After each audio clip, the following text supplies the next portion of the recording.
¿Cómo están todos? Ya está en la mesa final. La verdad que todo estuvo espectacular. Espectacular. En esta mesa, en esta plenaria sobre activismos, vamos a oír a María Estela Reche y a Ana Longoni. Las voy a presentar. María Estela Reche estudió acá, en la Universidad Nacional de La Plata. Luego se doctoró en literatura española y latinoamericana en la Universidad de California. Ha investigado en torno al teatro como forma de resistencia cultural, a la poesía en el exilio y al activismo político referidos a España y América Latina. Ha publicado Federico García Lorca, Análisis de una revolución teatral, en Gredor, en el 2000, la edición crítica de la poesía completa de Juan Ramón Jiménez, Leyenda, en Visor 2006, y próximamente saldrá a luz otro libro, Orillas en tensión, fuente de una escritura dislocada. Recientemente se ha dedicado a ocultar a través del teatro las distintas respuestas al pasado traumático en España y en Argentina. Ana Longoni, escritora e investigadora del CONICET, trabaja sobre cruces entre arte y política en América Latina. Se doctoró en artes en la UBA, da clases de grado y posgrado allí y en otras universidades. Impulsa desde su fundación en 2007 la red Conceptualismos del Sur.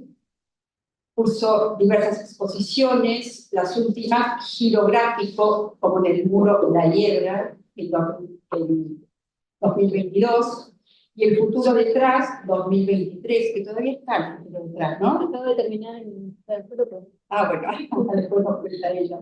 Fue directora de actividades públicas del Museo Reina Sofía entre el 2018 y el 2021. Su último libro es Parir, Partir, el tren en movimiento, bueno, tren en movimiento editorial, ¿no? Porque ya no se sabe lo que digo, en el 2022. Bueno, entonces vamos a oír primero a María Estela Reche con Activismos, el teatro de Arístides Vargas, y luego a Ana Longoni con En torno a la apropiación de los activismos por parte de las derechas manifestantes. Estela, te damos la palabra. Gracias, Teresa, gracias al comité organizador y especialmente a Gloria Chicote, quien me ha invitado, y a Miriam, que ha accedido a tenerme aquí. Sí, es un honor muy grande en el marco de este congreso hablar hoy en un lugar en el que hace algunos años atrás fui estudiante de la carrera de letras. Y hablando de eso, hoy me acompaña para ayudarme en la lectura una compañera de estudios de aquella época, Alicia Izquierdo Brown, amiga de toda la vida. Gracias por estar ahí. La situación que asoló a la Argentina entre los años de la última dictadura militar tuvo consecuencias más allá de las desapariciones de miles de personas ejecutadas por el régimen. Muchos de los intelectuales y artistas argentinos del momento, condenados al silencio, escaparon al exilio donde continuaron produciendo a la distancia su discurso contestatario. Entre los dramaturgos cabe destacar la labor que llevaron a cabo grandes como Arístides Vargas en Ecuador. Sus textos dramáticos, que corrieron mejor suerte lejos ya de la censura, son testimonio de una época en que se dio una forzada dislocación, no solo espacial, sino también existencial. Todos ellos siguieron creando, ya que al menos habían quedado dos, a diferencia de los miles silenciados. Crearon no solo textos que se pusieran en escena, sino también grupos de trabajo, movimientos artísticos de resistencia. Desde un lugar que no era el propio y desde sus obras condenaron la represión sistemática y el terrorismo de Estado al que habían sido sometidos.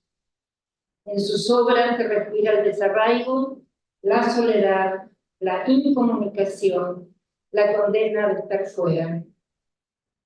Su medio fue el teatro, como si ese rincón sagrado entre el actor y el público fuera el espacio obstinado en el que pudieran por fin decir lo que se siente a alguien que tal vez los llegara a entender.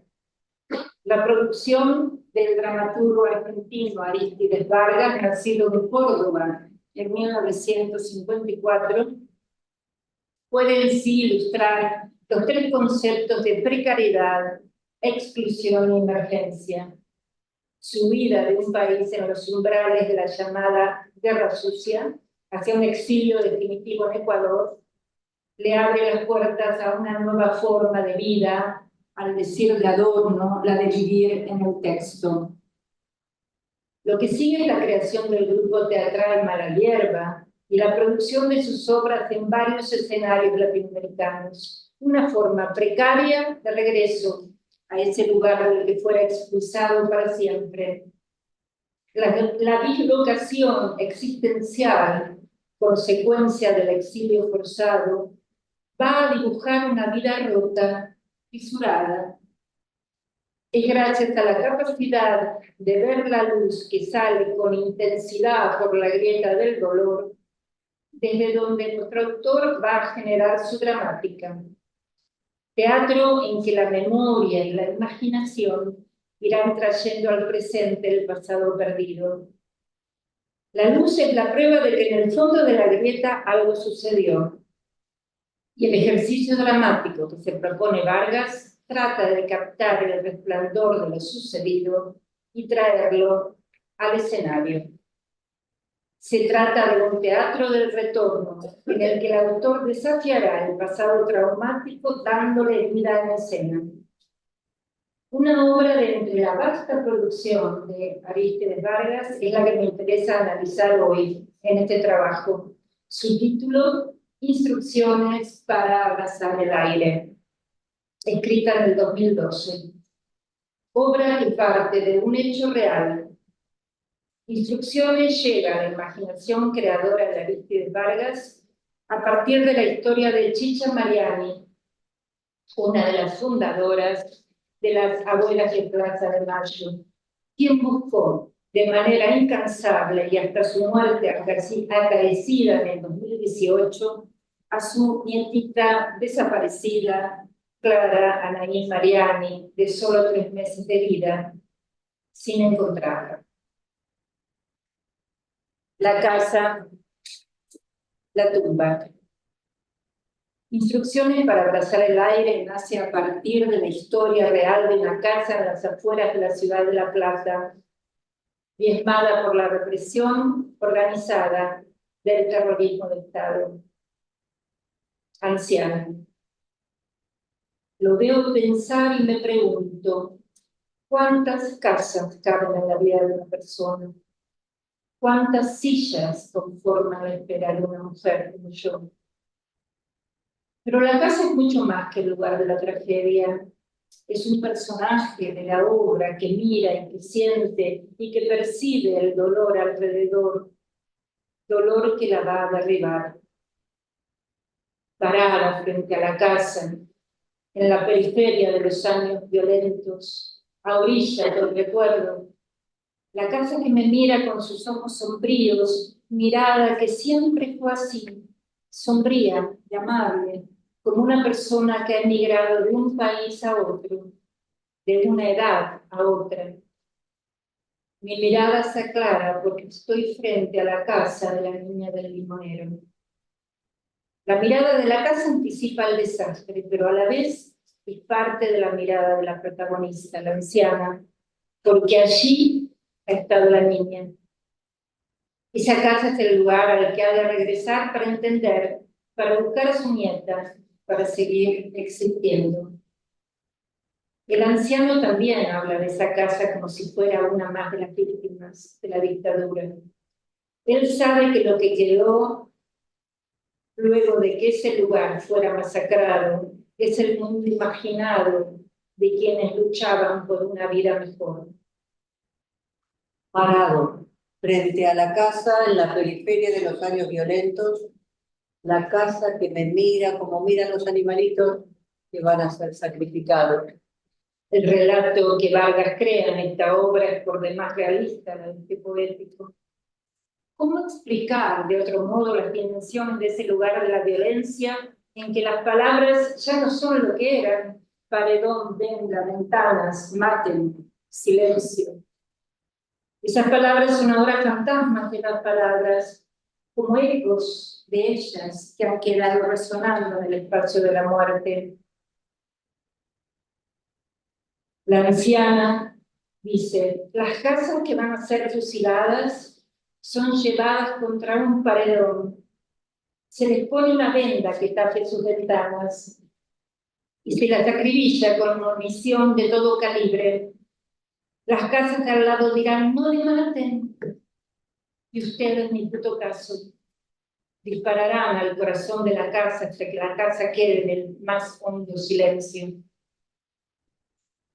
La pregunta que suscita entonces la escritura de Vargas es como propone retóricamente Billy Huberman. ¿Cómo dar testimonio desde el interior de la muerte? Para este crítico, la respuesta a semejante pregunta supone una suerte de contradicción. El testimonio significa explicar pese a todo lo que es imposible explicar del todo, o más exactamente, crear pese a todo la posibilidad de un testimonio. La niña crecía junto al limonero, entre el estallido de los tiros, las paredes acribilladas, las ventanas que estallan cada segundo. La niña era niña y el limonero, niño, mientras los tiros caían con desesperación. Aunque el limonero crezca, seguirá siendo limonero. Aunque la niña crezca, seguirá siendo niña.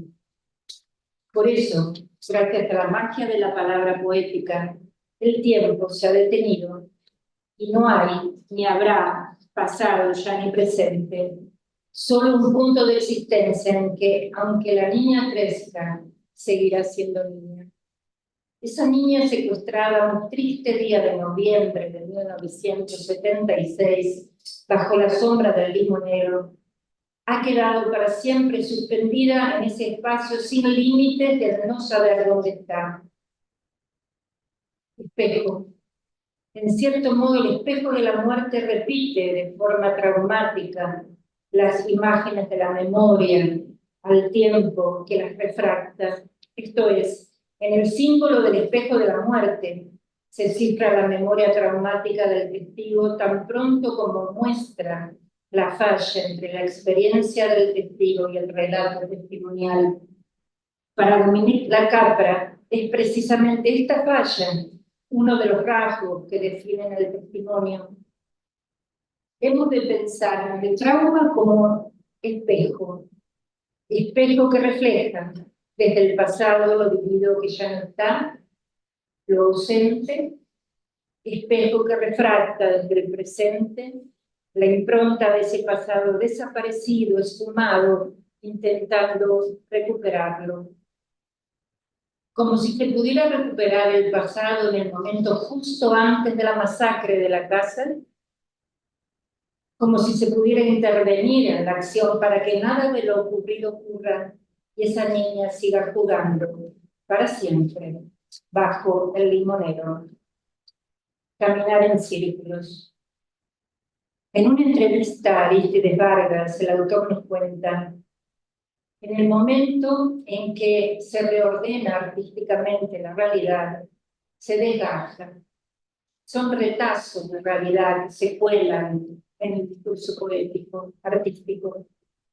La heroína, que sería Chicha, adquiere la transhumancia de la heroína clásica del teatro griego.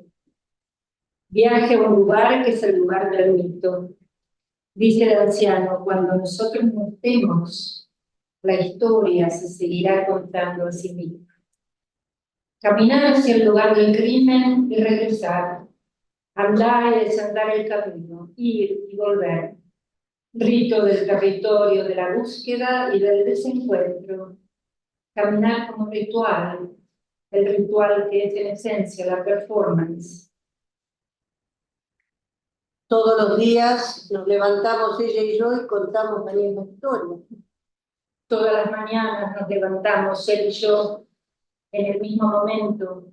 Nos sentamos al borde de la cama, nuestras espaldas a 1,5 metros de distancia. Porque nos amamos todos los días, ella y yo, nos tenemos que contar la misma historia.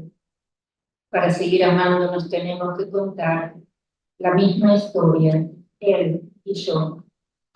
Cada día, cada mañana, cada noche. Como en una performance, la posibilidad de visitar una y otra vez el lugar de los hechos, de ver lo que no vimos, pero sí imaginamos, lo que se nos dijo, lo que no, lo que dicen que no se nos dijo, pero sí sucedió.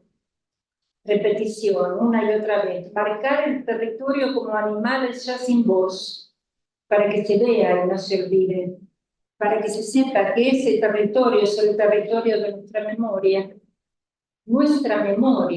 la de los que sobrevivimos, la de los testigos. Instrucciones se erige como un espacio de círculos concéntricos, de casas que se hacen una, la casa en la que existe una niña que juega bajo un limonero, pero también la de la organización montonera, que esconde en ella una imprenta clandestina y que tiene 2 pseudococineros que preparan la receta de los conejos al escabeche, conejos allí criados también en la casa. Es la casa observada por vecinos llenos de prejuicios, que juzgan a los demás sin saber, que hablan de los demás solo por hablar, que denuncian sin piedad y que matan. Es la casa que será acribillada el día señalado del 24 de noviembre de 1976, en que nadie sobrevivirá, salvo una niña que será secuestrada y desaparecida desde entonces hasta el día de hoy. Annette Wanamaker, al hablar sobre un clásico de la dramaturgia argentina, Antígona Furiosa, de Griselda Gambaro, reflexiona sobre el papel de la mujer en la resistencia, la importancia de la circularidad y del ritual, y nos dice: dentro del contexto de la guerra sucia, esta circularidad y falta de cierre recuerda a la audiencia el número de cuerpos que todavía no han sido encontrados, recuperados o enterrados. Del mismo modo que nos lo recuerdan las madres que continúan dando su vuelta en círculo alrededor de la plaza cada jueves, a pesar de que la razón les dice que sus hijos están muertos. La protagonista de esta obra, la anciana Chicha Mariani, quien esperó casi 42 años para reencontrarse con su nieta, hasta que no pudo esperar más. Huella. La huella es la cicatriz en el cuerpo y habla por sí misma. Aunque su voz esté aparentemente silenciada, la huella está, a pesar de que haya otras pisadas que intenten borrarla. La huella es el testigo de ese pie que se hundió por muchos años en un barro que ha quedado desdibujado por la lluvia. Es el grito y es a la vez el silencio. Es el presagio de la desaparición y es el dolor ante la evidencia de lo irrecuperable. Contar la historia. ¿Cómo contarla? ¿Para qué? Anciana. Para seguir amándonos debemos contar la misma historia. Aunque nosotros no estemos, la historia se seguirá contando a sí misma. ¿Encontraste a la niña? No. ¿Dónde la buscaste? La busqué en un cuaderno donde una vez guardé una hoja que encontré en un callejón de San Rafael. ¿Y no la encontraste? Estaba la ceniza de la hoja, pero la niña no estaba. La busqué entre las agujas de tejer, en la caja de galletas, y ella no estaba. Entonces le pregunto: ¿es viejo este buscar? Tan viejo como nosotros, le respondo. Pasos perdidos, pasos desdibujados, imágenes, olores, colores, luces y sombras que están y ya no están, como sostiene Giorgio Agamben. Tanto poetas como testigos fundan el lenguaje como un resto, como lo que queda o sobrevive, como la posibilidad o imposibilidad de hablar. Ir y volver. ¿Es posible ir, pero es posible volver? Vuelve la lluvia aquella, No. vuelve el barro aquel con el que hiciste una taza para abrigar el café que nos tomamos aquella tarde. No. Vuelve el resto de lo que somos en forma de zapatos, de muñeca destripada. Volverá el resto de lo que somos en forma de hijos, en forma de nieta, en forma de hija. Será el resto de lo que somos materia que se podrá abrazar, enterrar, olvidar. O serán para siempre aire, aire que se respira para no olvidar que en este lugar el aire está lleno de muerte. Sí se puede volver. La anciana se transforma simultáneamente en abuela y niña. Ella es una de las abuelas de Plaza de Mayo y es también su hijo desaparecido y su hija y su nieta. Ella da voz a los silenciados, los da a luz en cada representación, no solo porque lo quiera, sino porque no tiene más alternativa, como no la tiene una madre en una sala de partos. Abrazar.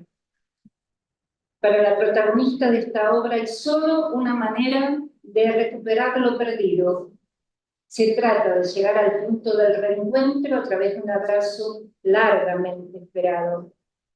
Aquí son esenciales 3 elementos que solo serán posibles en el escenario gracias a una alta dosis de poesía. Primero, la suspensión de la creatividad. Segundo, una imaginación en su máximo grado de expresión. Tercero, y tal vez el ingrediente que no puede faltar, un amor que venza lo invencible, que erradique el odio, que derribe la muerte, que extermine el olvido. Ahora, Ahora, la abuela dará las últimas instrucciones para abrazar el aire. supe que era ella porque ella estaba en el aire. Y aunque decir ella no hace que ella sea, cuando el aire huele a limón, se hace ella. Tengo un método para abrazar el aire, sí. Primero se necesita una profunda ausencia. Una ausencia contiene una cantidad variable, pero limitada de miembros. La ausencia tiene bracitos que se cubren los ojos para no ver el horror. Así, de esta manera. Tiene una cabeza que no perdona. Unos pies que se mueven así como si estuvieran revolviendo algo que nadie sabe qué es. Tiene un limonero como miembro periférico cuya función es perfumarla con su rabia. Ella está sentadita con una muñequita de plástico que está dentro de una casita que está enferma y que a su vez está dentro de una casa que está enferma. Esta casa está dentro de una ciudad que también está enferma y todos dentro de un país pavorosamente enfermo que nadie puede curar porque nadie sabe de qué se trata la enfermedad. Entonces yo, como soy mujer y siento compasión por los enfermos, cierro mis ojos, es importante esta acción, extiendo mis brazos, es importante no esperar nada en este gesto, no apresurarse, tensar ligeramente el tronco para esperar que el viento de afectos que vienen del aire no nos derribe. Así entonces siento una marea de recuerdos que me aprisionan. Me paro con firmeza sobre mis piernas cada vez más viejas y más ciegas, mis piernas mástiles de otros barcos clavadas en la tierra, para aguantar el cimbronazo de tener que abrazar ausencias y así, en esta posición que no tiene ninguna función específica, espero. Entonces ella aparece. Se mira a mí, me abraza, y en el momento en que ella me abraza, se vuelve más real que yo. Pero, ¿cómo se lleva a la escena una realidad traumática? ¿Y cuál es el proceso vital al que apuesta nuestro autor? Las coordenadas sobre las que se erige esta obra son la imaginación que revive y una memoria generadora de vida. Gracias a ambas instrucciones, la anciana logrará recuperar la presencia de esa nieta ausente. Pero esa realidad no ocurre en el espacio textual, sino en el punto de inflexión entre lo representado y lo que el público percibe. Y por eso es que el tan deseado encuentro habrá de renovarse en cada representación y tener vida, gracias a un público siempre esperanzado y siempre nuevo. Gracias.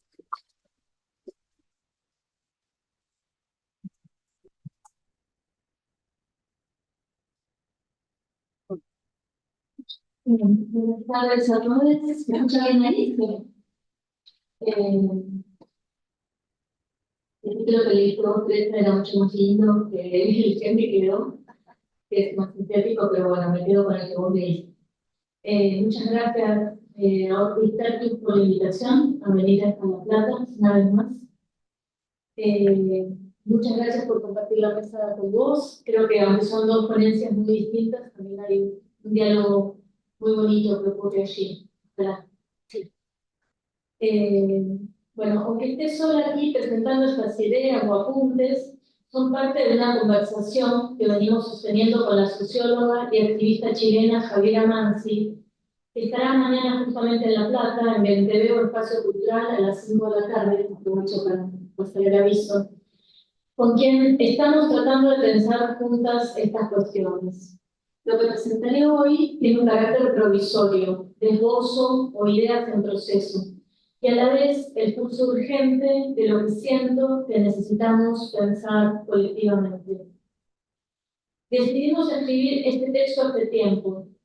Surgió como interrogante ante algo que estaba empezando a ocurrir, pero ante lo cual no teníamos aún palabras ni categorías. Fue en junio del 2022, en medio del debate con el que concluyó la conversación con Sueli Rolnik en el segundo encuentro de la Carta de Pensamiento Situado, Desconstituyentes. Recorrimos las calles del barrio Yungay, en Santiago de Chile, marcado por la presencia de murales, graffiti, gráfica, en los días intensos en que se terminaba de escribir el proyecto de la nueva Constitución, se presentaban los movimientos sociales, se iniciaba un debate público y también se desataban los encarnizados ataques y fake news. Por ejemplo, ya corrían rumores de versiones apócrifas del texto constituyente en la que se incluía la abolición de la propiedad privada para susar el miedo y alimentar la confusión. Cuando empezamos a escribir juntas sobre esto, no había ocurrido todavía ni el contundente rechazo a la Constitución chilena, ni el triunfo de Milei. Pero ya se anticipaba, estaba en el aire, algo que todavía no podíamos ni nombrar. El ejercicio de conectar materiales de Chile y Argentina parte de la Comisión Internacionalista de que los procesos de acá repercuten allá y viceversa.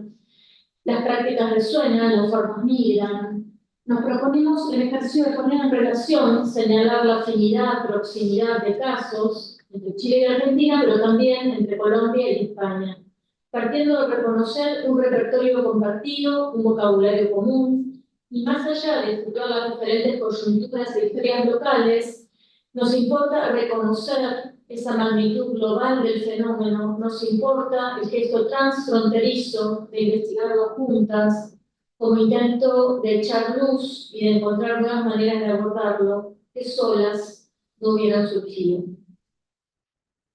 La primera pregunta surgió ante los esténciles, volantes y gráficas por el rechazo que empezaban a poblar las calles de Yungay, coexistiendo en fricción con las coloridas señales que aún persistían del estallido del 2018.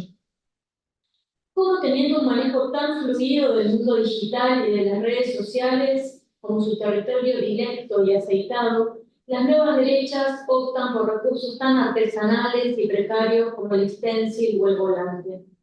¿Por qué recurren al grabado, una técnica, si se quiere, anacrónica en tiempos de la inteligencia artificial? Hay un reconocimiento allí de algo que podríamos pensar como eficacia, pero también de la historia que porta esa materialidad y esa técnica, este formato precario, artesanal y callejero. Un reconocimiento de que son herramientas útiles que han funcionado y siguen funcionando. Una genealogía y un modo de hacer que salen a disputar. Los stenciles que aparecieron el año pasado de manera simultánea en las escuelas bonaerenses contra la ESI, esta foto la tomé en la escuela número 11 de La Plata, en la que cursé hasta tercer grado, y el stencil ya no negacionista, sino francamente reivindicativo, de Videla no hizo nada malo, que apareció en el baño de mujeres de la Facultad de Arte de la Universidad de Tucumán, irrumpen en el mismo sentido. La segunda pregunta que nos hicimos fue por cómo denominar estas prácticas. ¿Se puede hablar de activismos de derecha o más específicamente de activismos artísticos de derecha? El término activismo es usado por ellos mismos en Chile para autodefinirse. Y también una investigadora como Melina Vázquez, del grupo de Pablo Semán, habla del surgimiento en Argentina de activismos juveniles durante la pandemia. Solemos usar la palabra activismo en lugar de militancia, en el sentido de acción política no necesariamente partidaria, vinculada a movimientos sociales. Cuando hablamos de activismos artísticos, pensamos en los modos específicos de producción simbólica que desbordan el territorio artístico y aspiran a incidir en las transformaciones de lo existente. Prácticas que se resisten al concepto moderno de arte y que se escabullen a la idea de autoría, de originalidad, y buscan formas de socialización del arte tanto en la producción como en la circulación. La pregunta es incómoda, pero necesaria. ¿Estamos ante activismos artísticos de las llamadas derechas manifestantes que disputan por la calle, las redes y el espacio público a través del repertorio de herramientas, saberes, genealogías disponibles de esta caja de herramientas? Por ejemplo, escuchar que se vayan todos, que no quede ni uno solo en el búnker de la libertad avanza. El mismo cantito que coreábamos en medio del estallido del 2001. Dejó en franca evidencia que ese legado, el del 2001, el legado del estallido argentino, está en disputa. Esa canción condensa el gesto antisistema político, antiinstitucional, que no es lo mismo que decir antipolítica, porque precisamente se trataba de preguntar en torno a qué política estaba en juego la impugnación del ejercicio de democracia directa y participativa ante la desgastada democracia representativa, construyendo formas en que la política pudiera estar en otra parte, fuera del sistema. ¿Qué significa que hoy se ha reivindicado, reapropiado por la ultraderecha en su retórica de arrasamiento de la casta, su defenestración de nuestro mundo conocido, su amenaza y destrucción de tantas vidas, su impugnación de lo político como fuerza inventiva de emancipación y defensa de lo común? Quizás sea necesario sumar otra imagen a la de que se vayan todos en boca de Milei, una imagen que complica aún más las cosas. En medio de la campaña a favor de Massa en el balotaje, campaña en la que muchos de nosotros pusimos el cuerpo todo lo que pudimos, e incluso más, aparecieron volantes advirtiendo: Milei en 2001. ¿En serio lo vas a votar?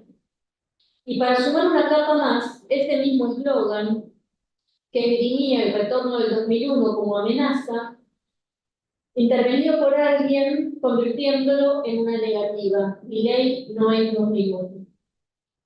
Desde el grupo de investigación Arte, Cultura y Política en la Argentina Reciente venimos trabajando en torno a las memorias en conflicto de ese acontecimiento. Justamente la exposición colectiva El futuro detrás, que mencionaba Teresa hace un ratito, estuvo entre el 8 de diciembre, 2 días antes de la asunción de Milei, hasta el 2 de abril en el Parque de la Memoria, y que irá al MUMU, Museo de las Mujeres de Córdoba, desde junio de este año hasta septiembre, confronta la idea del 2001 como aquella escena amenazante a la que no queremos volver.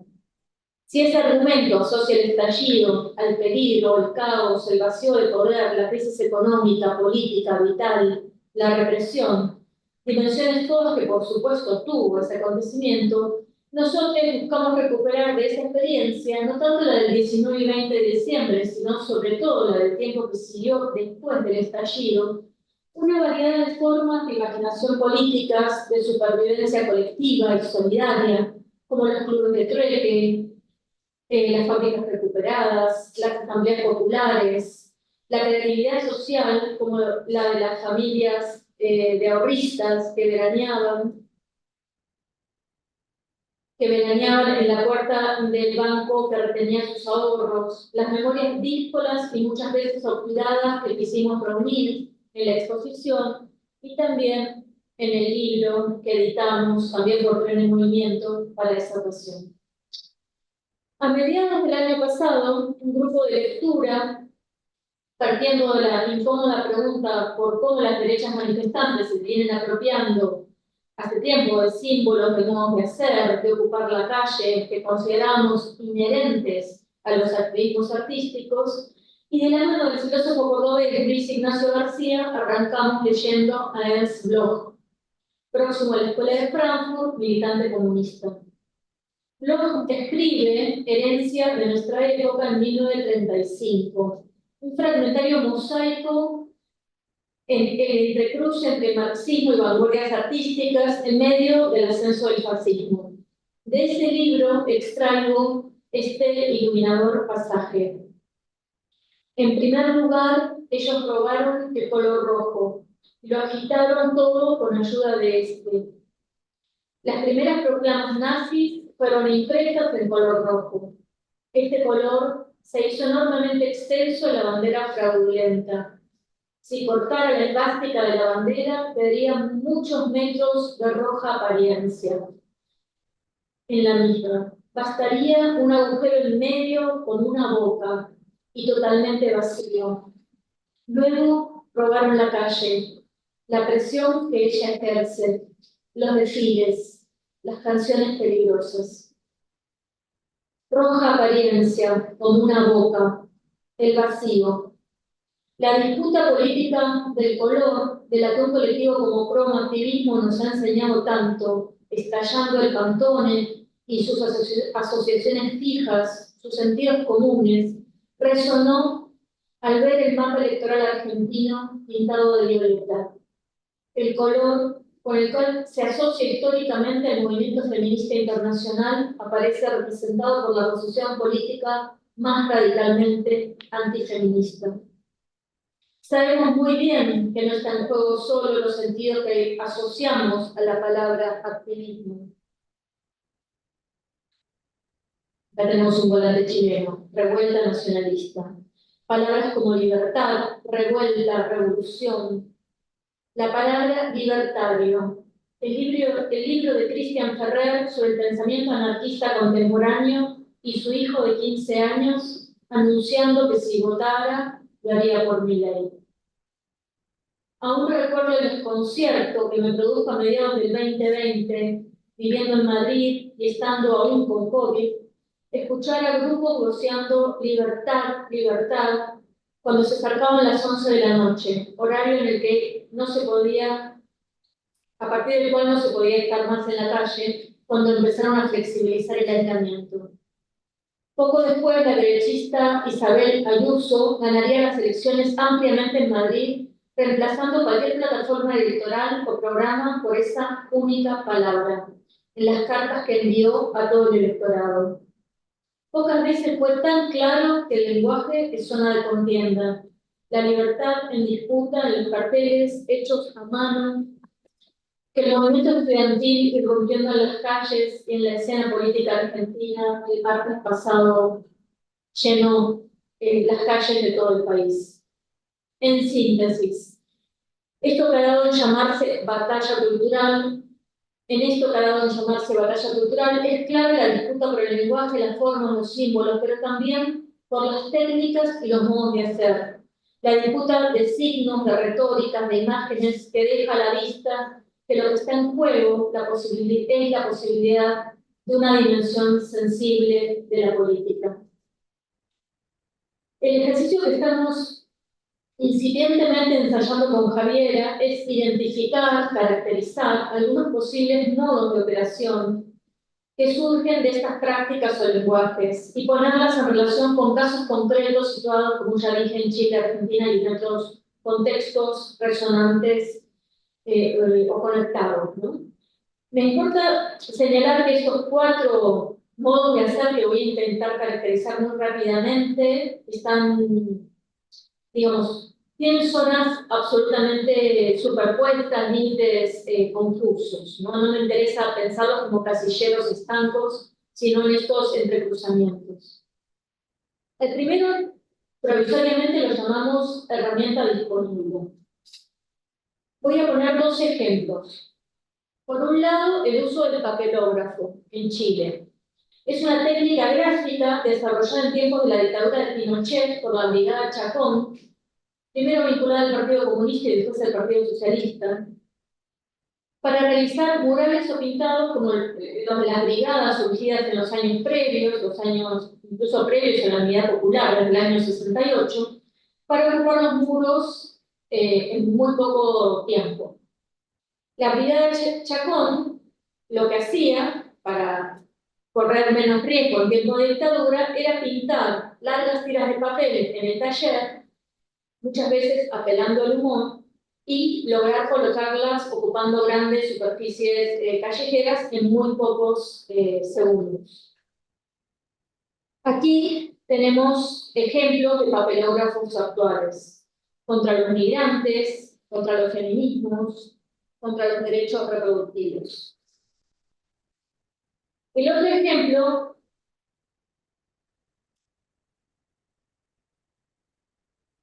que quiero compartirles es el de los scratches o llamadas funas en Chile.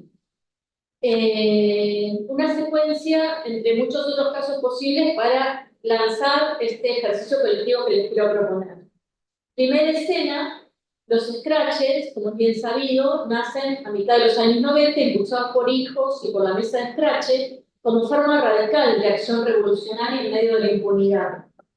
De acuerdo con las 9 tesis del colectivo Situaciones, escritas en 2002, muy tempranamente, el scratch es irrepetible, emerge en ese contexto específico y no puede volverse una herramienta o receta en otro contexto histórico sin perder su radicalidad.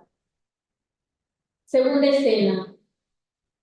En la presentación de este mismo libro del colectivo Situaciones, traducido al alemán en Colonia, Alemania, en un centro ocupado entre distintos grupos colectivos activistas latinoamericanos, europeos, se produce un debate encendido o una profunda extrañeza cuando un activista del colectivo berlinés Desocupados Felices reacciona contra los scratches diciendo que no puede dejar de asociarlos al modo en que los nazis marcaban con pintura roja la casa de los judíos. Tercera escena. Desde entonces y hasta hoy, el scratch devenido en método ha servido para impugnar al oponente, para desacreditarle, para presionar o arrinconar a un funcionario o representante o apoyar determinada medida, votar una ley, presionar para votar una ley, para denunciarlo si no lo hace. El scratch se ha vuelto una extendida forma de persecución al oponente, una forma de punitivismo. La segunda categoría que proponemos muy provisoriamente la llamamos copia invertida, captura. El primer caso que les voy a compartir es de 2019. Una copia directa, una apropiación que busca hacer interpelación directa. A partir de una intervención hecha por la coordinadora feminista chilena, el 4 de marzo del 2019, en donde se cambiaron los nombres de distintas estaciones del metro de Santiago. Traje una de las fotos donde la estación Los Héroes pasa a llamarse Derechos de la Naturaleza. Esta fue una operación simultánea que afectó a muchísimas estaciones del metro de Santiago. Esta acción, a las pocas horas, fue respondida, contrarrestada por el candidato de la ultraderecha, José Antonio Caz, quien se refirió a la decisión de renombrar la estación Escuela Militar como Comandante Tamara como una provocación terrorista. ¿Cómo era posible nombrar con el nombre de Cecilia Magni, militante del Frente Patriótico Manuel Rodríguez, a esta estación cercana a la Escuela Militar? Fue así que 2 días después, en un ejercicio que buscó replicar exactamente la intervención de la coordinadora feminista, este sector político chileno salió a reponer los nombres, pero esta vez con nombres de mujeres autorizadas, que sí debían estar escritas, desde Cecilia Boloco a la viuda de Pinochet.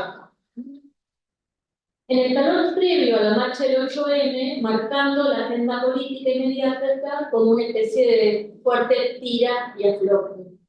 Voy a poner otros ejemplos más. Este es comunal.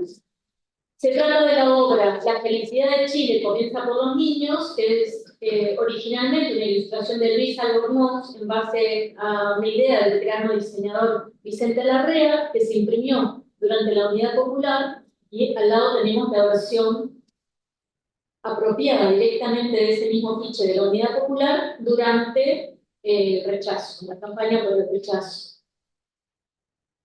O el logo del movimiento político Manuel Rodríguez, invertido, literalmente dado vuelta, ya no va hacia la izquierda, sino que va hacia la derecha, por Chile para los chilenos.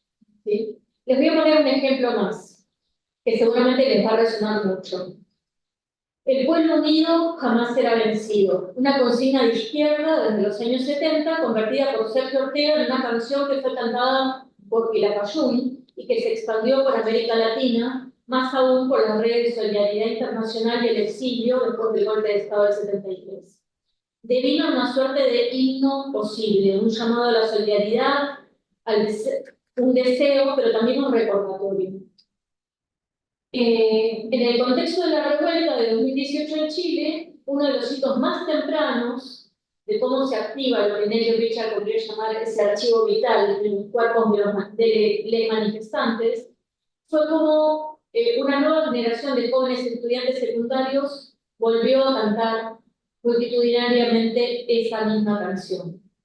En las últimas elecciones en España pasó a ser uno de los cantos tomados por Vox, el grupo de ultraderecha, en un evidente ejercicio de captura que, a diferencia de los anteriores, no parece ser descolgado o desconocido, sino que busca capturar la larga lucha de la izquierda de una movilización popular, palabras como pueblo, unidad, vencer. Me parece que hay algo ahí interesante para pensar las nuevas derivas o estrategias de las derechas que están asumiendo estos repertorios que están en juego. No tanto para asumir lo que está en juego allí, como por ejemplo la defensa de derechos de autor o de propiedad de ese repertorio compartido, sino para entender la disputa global a la que hoy nos enfrentamos, en cuanto a símbolos imaginarios e incluso una sensibilidad que apunta a la construcción de una multitud deseante y transformadora. Por último, otro ejemplo que seguramente va a resonar mucho acá, los pañuelos blancos, los pañuelos verdes. Hemos pensado mucho en esa relación, ¿no? En esa genealogía que se compone, en ese parentesco tramado por ese triángulo de tela barata, ¿no? Entre los pañuelos de las madres y los pañuelos verdes del movimiento feminista reclamando por el derecho a la legalización del aborto. Pensemos en la inmediata réplica, ¿no? Los pañuelos celestes, ¿no? Como un correlato, pero incluso más aún, pensemos en estos pañuelos verdes, exactamente el mismo verde, con el logo Ni Uno Menos, empleado por una manifestación de carabineros chilenos. ¿Sí? A esto es lo que llamamos, en esta segunda categoría, estas formas de copia invertida o captura. La tercera categoría o ítem que les querríamos proponer es lo que llamamos apropiación difusa. Y voy a poner dos ejemplos muy evidentes también. Este lo tomo de la investigación que está haciendo la investigadora Rosalina Marilé de Filipo en torno a formas de las manifestaciones y las movilizaciones por el gatillo fácil en la ciudad de Rosario, es decir, por los casos de asesinatos en manos de policías, sobre todo de jóvenes de sectores populares. Particularmente este es el caso de Franco Casco, ¿no? Y vemos cómo el nunca más, es decir, esta consigna instaladísima en la memoria política argentina desde 1984, pasa a ser apropiada o retomada tanto por los familiares y los sectores que se movilizan contra el gatillo policial, que denuncian el asesinato de Franco, como por los familiares de los policías acusados por ese asesinato. Es muy fuerte como el nunca más aparece al mismo tiempo, en paralelo, en ambas posiciones, ¿no? El segundo caso que querríamos pensar en esta apropiación difusa es el del no más chileno, que es, como bien se sabe, una consigna nacida en 1983 por iniciativa de un colectivo artístico y político que es ICADA, el colectivo Acciones de Arte, y que se planteó como una consigna plural, abierta, a ser completada, a ser llenada de deseo, invocación y denuncia, y a lograr articular en un frente común muchísimas posiciones contra la dictadura de Pinochet. Desde 1983 en adelante, hasta hoy, el no más en Chile se ha multiplicado infinitamente en distintas movilizaciones, tanto contra la dictadura como durante la postdictadura. Fue tomada por el movimiento estudiantil en 2011, fue tomada en la lucha contra las AFJP y también estuvo presente en 2018 durante el estallido como una de las formas más claras en las que apareció el deseo destituyente, mezclando o nucleando, articulando muchísimos diferentes no más. Entonces, esta consigna se retoma de maneras muy distintas hoy. Aquí vemos, por ejemplo, uno de los carteles en torno al estallido del 2018, querría ir ahora al uso contemporáneo del no más. Por ejemplo, el Movimiento Ciudadano No Más, que es un movimiento de familias de carabineros, y en un llamado a hacer un no más contra la violencia contra la policía, o también tomado por el gremio de los camioneros. En este caso, lo que mencionaba recién de los carabineros. Cuando decimos difuso, lo que queremos pensar o referir es algo donde no queda claro si estos colectivos, ¿no? Las familias de carabineros, el gremio de camioneros, conocen o no la historia, la trayectoria anterior de esa consigna. Lo que es indiscutible o indudable es que efectivamente reconocen su eficacia, ¿no? Está allí en el aire disponible para ser retomado. Lo vimos también, esta es otra foto de Chile, de los carabineros, que se hizo muy viral. Lo vimos también en Colombia, en el marco de los acuerdos de paz, donde una de las consignas principales fue no más ideología de género, imponiendo el no en ese plebiscito. El no más fue una consigna del uribismo para convocar contra ese acuerdo. Una deriva seguramente intensada y difusa de cómo llega esa consigna del CADA a Colombia. La última categoría, que la que tenemos por ahí más en pañales, pero me parece quizás la más difícil de pensar, la más problemática, y la traigo aquí aún en esta condición, aún en un borrador, porque me parece muy importante que este ejercicio sea colectivo y que podamos extenderlo y hacerlo entre todos. tiene que ver con la dimensión necropolítica o punitivista de la política contemporánea. No diría que es algo que impone las nuevas leyes, pienso que es algo que ya estaba en ciertas prácticas previas. Me gustaría remitir al uso que hace de la categoría necropolítica la teórica cubana que reside en México, Liliana Diegues, en su libro Cuerpos en Duelo. Ella piensa mucho en esa dimensión de la necropolítica como una suerte de repertorio de recursos visuales, pero también espirituales, en la necropolítica tanto en México como en Colombia como en Argentina. Me gustaría pensar a partir de la clave necropolítica las prácticas de Revolución Federal.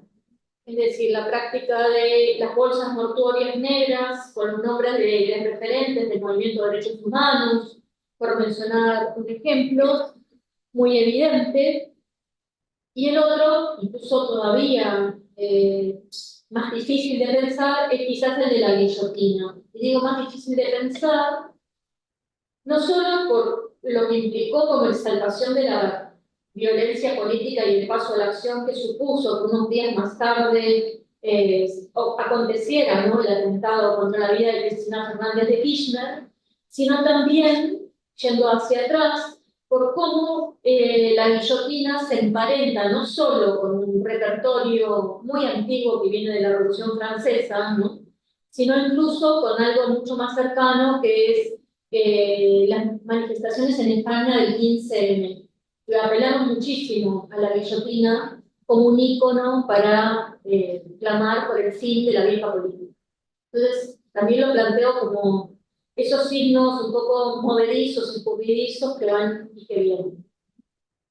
Para ir cerrando y quizás alimentar algo un poco más menos tétrico, menos negro, si se puede, aunque estos tiempos lo son, querría plantear un par de ideas que tienen que ver con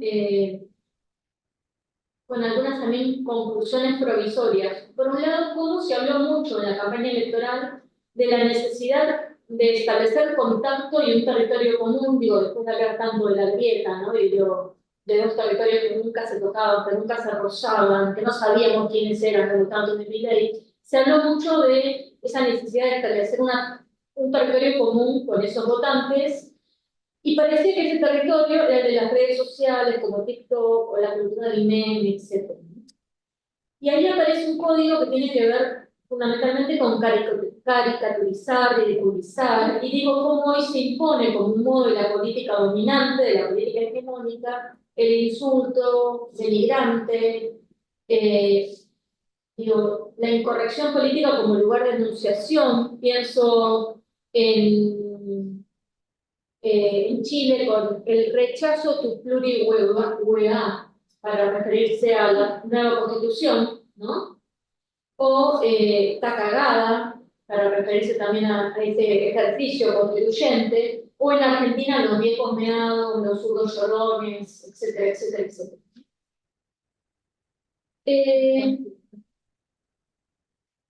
Y ahí pienso que estaría súper interesante aprender a disputar este lenguaje, pero desde otro lugar del humor, ¿no? Pienso en algo que siempre me pareció políticamente muy convocante y muy hermoso, que es la dedicatoria de Pilar Caldeiro en Poder y Desaparición a su amiga Lila Pastoriza, ambas sobrevivientes de los campos de concentración en la Argentina. Y Pilar dice algo así como, a Lila Pastoriza, ambas aprendimos que la risa y la burla son dos armas de altísimo poder de fuego, ¿no? Dice algo así. Y bueno, y en ese sentido querría terminar, o más bien abrir la discusión, me parece que esto da para pensarlo mucho, pensando en ese código de humor que está empezando a emerger, que nos alivia y nos da un respiro infinito, ¿no? Con el Conan secuestrado, oyendo especialmente a la marcha universitaria. Digo, ahí hay algo, hay un código de humor que me parece muy distinto al anterior y que habilita o abre un arma de altísimo poder de fuego. Para cerrar, simplemente volver a remarcar que esto que estamos empezando a vislumbrar o a pensar tiene un alcance definitivamente internacional, como queda en evidencia, perfectamente registrado hoy día, ¿no? Las conexiones, las claves, cómo se van retomando o reincidiendo estas formas de hacer. Pero a la vez diría que todavía no hay un cuerpo consolidado de lo que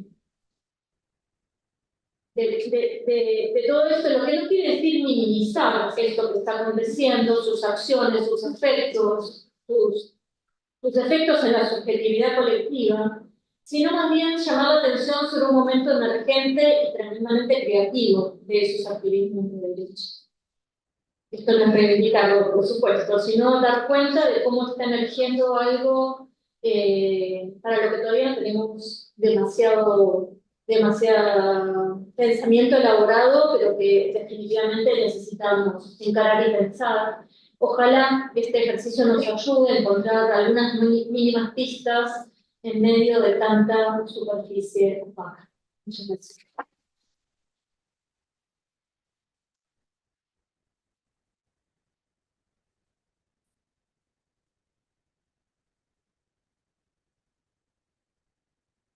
Bueno, les agradezco, no, les agradezco a Estela y Ana presentaciones, informaciones interesantes y que también dialogan. Bueno, no sé si por allá veo unas preguntas. Bueno, yo quería, me puedo tocar un minutito. Quería, bueno, me resonó mucho lo de Ana, porque la presentación que hice, porque iniciamos hablando de los textos de Agustina, que ahí estaría como la filosofía de estas nuevas derechas, y también mencioné esta apropiación, ¿no? De categorías como él habla de los guerrilleros culturales libertarios, de los derechos humanos, diciendo, ¿no? De la nueva revolución, ¿no? Ahí dialoga con toda esta presentación, pero bueno, me voy a detener para dar la voz a todos los que quieren. Sí, ¿cómo hacemos acá? ¿Vienen acá? Sí, pueden acercar. Por Están grabando. ¿Por acá? ¿Vos, Eli? ¿Vos? Veo que toma la foto.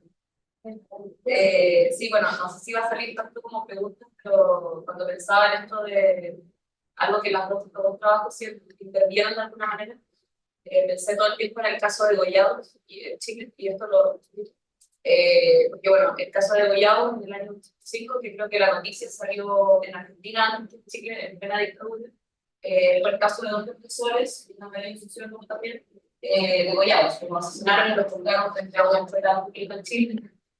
Bueno, mientras eso sucedía, el Teatro IC, se ponía el Teatro IC, fue un teatro, digamos, subversivo de la dictadura.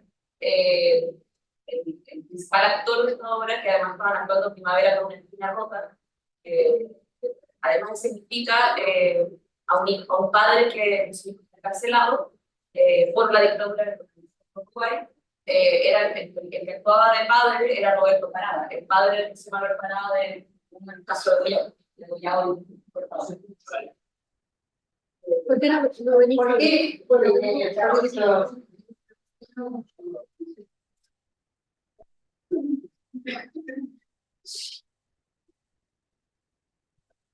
voy a repetir. Sí, decía que, bueno, pensando como en un hilo que de alguna manera conectaba ambos trabajos que expusieron, pensaba en el caso de Gollado en Chile, que fue un caso del año 85, plena dictadura, y claro, colgaron frente a la escuela pública a dos profesores normalistas, uno de ellos sociólogo, José Manuel Parada. Y mientras eso sucedía, mientras se descubre y se revela que habían degollado a estos dos profesores, el Teatro Ictus, la compañía del Teatro Ictus, que fue una compañía que estuvo constantemente, digamos, interpelando la dictadura. El actor que representaba una primavera, o sea, Primavera con espina rota, que además era actor, o sea, actuaba un padre que se está encarcelado por la dictadura, en ese caso uruguaya, pero en el contexto de Chile, era Roberto Parada, el actor que interpretaba de padre de José Manuel Parada, que es uno de los degollados. Y bueno, hay una entrevista en la que narran cómo la familia de Roberto Parada, ya la obra había empezado, tienen que detener la obra para contarle a Roberto en el backstage antes de que salga además a la escena cuando el padre habla sobre su hijo detenido, le van a contar que su hijo apareció degollado frente a un espejo. Y obviamente en ese minuto Nicini Charín, que era el director de la obra, le dice a Roberto, bueno Roberto, hasta acá llegamos por supuesto, y Roberto le dice, no, yo quiero dedicarme a esta obra, mi maravilloso hijo, José Manuel. Y salen a actuar y la gente ya todo el mundo lo sabe, el público, y obviamente fue tremendo, porque pensaba en lo que decías tú respecto de la representación, esto de volver a traer, y en ese momento, claro, después Roberto Parada habla, bueno, la gira Claveles, y Roberto habla y le dedica la obra a su hijo.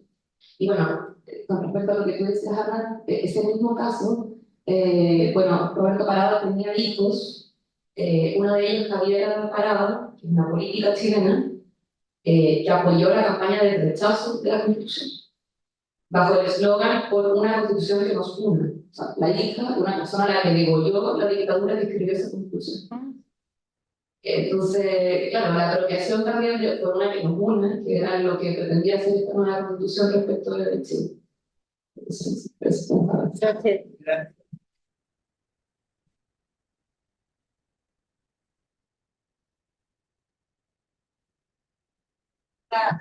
¿Alguien más otra pregunta?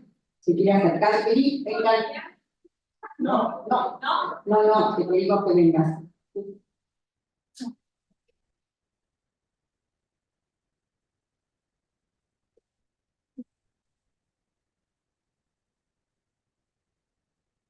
Hola, buenas tardes. Bueno, gracias por las dos presentaciones muy conmovedoras, de distintas maneras, pero conmovedoras.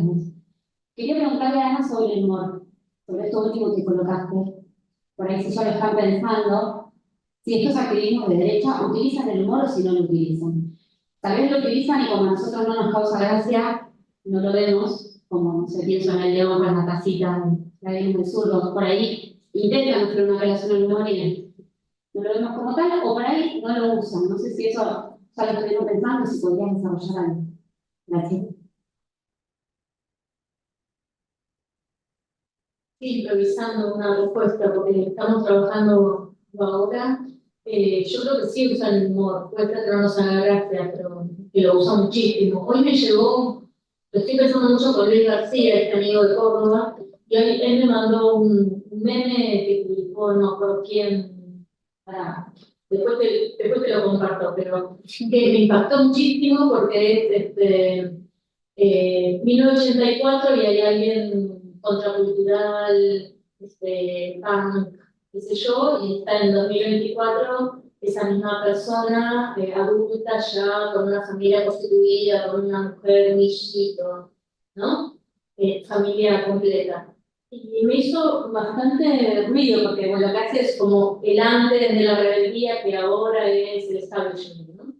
Y eso viene como un chiste de la ultraderecha, y que finalmente es una crítica a la familia, entonces es muy complejo de pensar. Realmente, incluso, digo, para abonar todavía más complejidad al asunto, escuché a gente queer defendiendo a Milei, diciendo que Milei es más queer que Massa, porque Massa es heteropatriarcal, familia constituida, etc., y Milei es lo más disruptivo que hay en cuanto a modelo familiar. Me parece que este chiste va en el mismo sentido.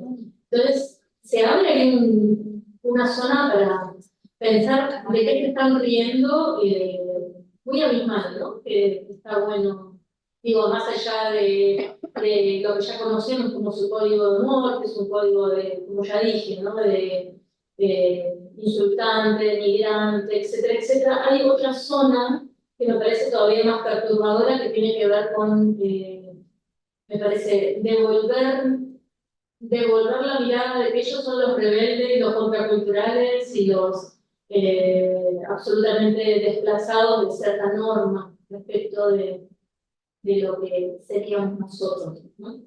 Eso. José, ¿querías agregar algo al comentario? ¿Alguien más? ¿Una pregunta?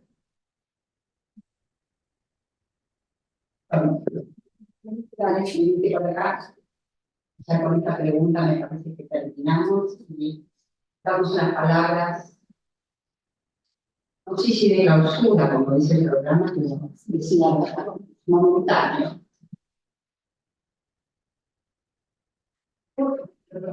Gracias, Michelle, de vuelta, pero agradecimiento también me he encontrado profundamente como ella. Simplemente quería preguntar sobre las formas de representación de esta obra, sí, cómo llevar la escena, porque, claro, lleva tanta una poesía, y creo que sobre todo, ¿no?, un teatro para ser leído. Sin embargo, pienso que puede llevar como mucha creatividad, ¿no?, llevar la escena de distintos modos, y no sé si nos podrías como adelantar un poquito sobre eso. Sí, en realidad no es teatro para ser leído, sino que ha sido representada por el mismo dramaturgo, Aristides Vargas, y su mujer, que es una excelente actriz, Charlotte Frances. Y la primera puesta de esta obra se hizo aquí en la ciudad de La Plata, estando Chicha Mariani todavía en vida y ya muy ciega, y Chicha estaba muy cerca del escenario, fue muy conmovedor. Sí. Yo no tuve la suerte de ver la producción, pero es una obra realmente conmovedora. Sabemos que trata de un tema muy delicado, que es muy difícil escribir sobre esto. Y Arístides lo hace teniendo en cuenta dos elementos que son constantes en su teatro, que son la poesía y el humor, porque aún en la tragedia hay escenas de humor. Nada, les invito a ver algún video, seguramente lo pueden encontrar. También decir que el teatro como género ha estado siempre en la Argentina presente como una forma de resistencia, empezando por teatro abierto, 1980, siguiendo por teatro de identidad, que fue una herramienta que ayudó en escena a las abuelas a encontrar a sus nietos desaparecidos, y bueno, y que se sigue replicando hasta hoy en día. La representación del dolor sigue estando en escena para recordarnos lo que pasó. Gracias.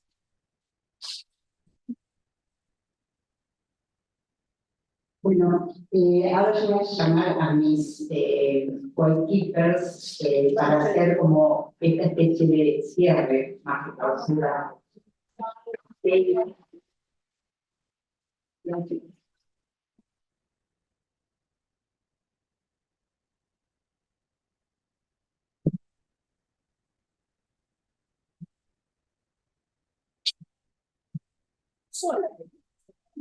Acá me dice que yo sola tengo que cerrar. Esto no me lo esperaba, ¿eh? Esto no me lo esperaba.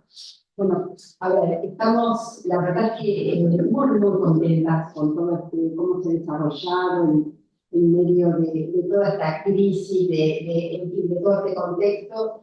Y bueno, hay dos cuestiones, yo diría casi dos cuestiones. Por una parte, los equipos, tremendos equipos que nos ayudaron desde, bueno, acá tenemos a quienes nos están grabando, todos los que dirigen y coordinan este edificio en Caracachó, que verdaderamente nos sostuvo con la cantidad de aulas, nos copamos verdaderamente en fin, con toda la presencia de ustedes, el equipo, el Consejo Académico del Centro de Teoría y Crítica Literaria, que ha trabajado incansablemente, ¿no? Venimos desde hace 6 meses, luego el equipo ejecutivo, ¿no?, que ellos han estado presentes ahora en todas las mesas, anotándonos, bueno, trayendo las aguas, y que verdaderamente no los podemos nombrar porque realmente fueron muchos y siempre uno tiene ese miedo de olvidarse del menor. Y claro, por último, no en última instancia, desde luego, la enorme participación de los que se inscribieron, los ponentes y los coordinadores. Yo dije al comienzo, cuando inauguramos, que pensábamos que iban a venir unos 20 simposios. Y se inscribieron 60 simposios.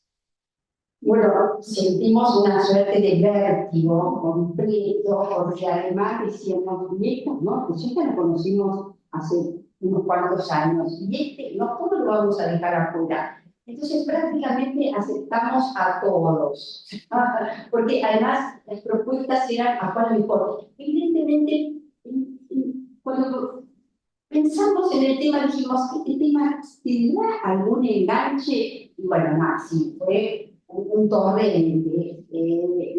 Increíble la capacidad, la creatividad con la que nos hicieron todas las propuestas. Así que, bueno, Gloria, seguramente querés agregar algo. Nosotros, sencillamente, que estamos súper agradecidos. Pero siempre se me ha olvidado. No, acá Teresa nos traiciona porque dijimos, bueno, vos cerrás, y ahora nos hace subir a las redes, entonces nos dice, ¿quieres agregar algo? Y bueno, yo quiero agregar, sumarme a todo lo que dijo Teresa, agradecer a todas y todos ustedes. Todavía está llena la sala al final del Congreso, así que esto creo que es un índice de que la convocatoria fue positiva, de que no se sintieron tan mal porque se quedaron hasta el último momento. Y bueno, les pedimos disculpas, un poco repito lo que dije al principio, disculpas por toda la austeridad con que organizamos esto, con muchísima austeridad, pero bueno, con muchísimo cariño, con muchísima convicción y con la idea de que era un espacio para seguir defendiendo a la universidad pública y a las ciencias sociales y a las humanidades. No bajar los brazos justo en este momento en que nos calumnian y que, bueno, acá me acaban de decir que la aprobación de la ley base contempla una reestructuración del CONICET. Bueno, a cada momento tenemos una noticia más alarmante. O sea, ¿qué podemos contraponer a eso? Podemos contraponer nuestro trabajo, nuestros diálogos, nuestras lecturas, nuestro diálogo, nuestra fortaleza institucional, nuestro diálogo con todas las instituciones y con el país y el exterior. O sea, nosotros somos muy fuertes en eso y no nos vamos a dejar avasallar por estos activismos de derecha, con estos...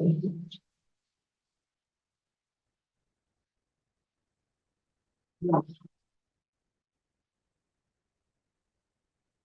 Por último, Teresa ya dijo todo lo que tenía que decir con respecto a ese gran equipo de colaboradoras y colaboradores que la verdad estuvimos discutiendo si nombrábamos uno por uno o no, y no lo hicimos, como dijo Teresa, porque teníamos con horror olvidarnos de alguien.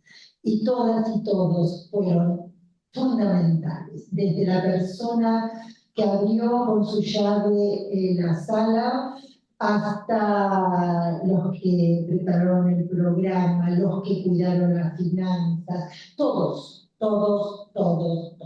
O sea, no los queremos nombrar justo por eso.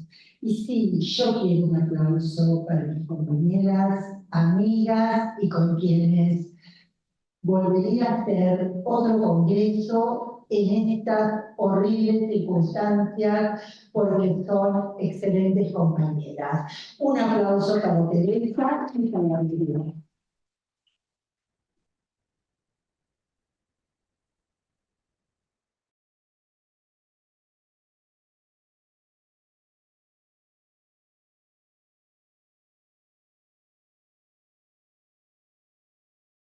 Sino la energía, la onda, realmente lo sentimos como una continuidad en relación a la marcha, todo lo que vivimos acá estos 3 días. Suscribo todo lo que dijeron mis amigas y bueno, nos vamos con una alegría enorme, re contenta. Así que bueno, muchas gracias por todo.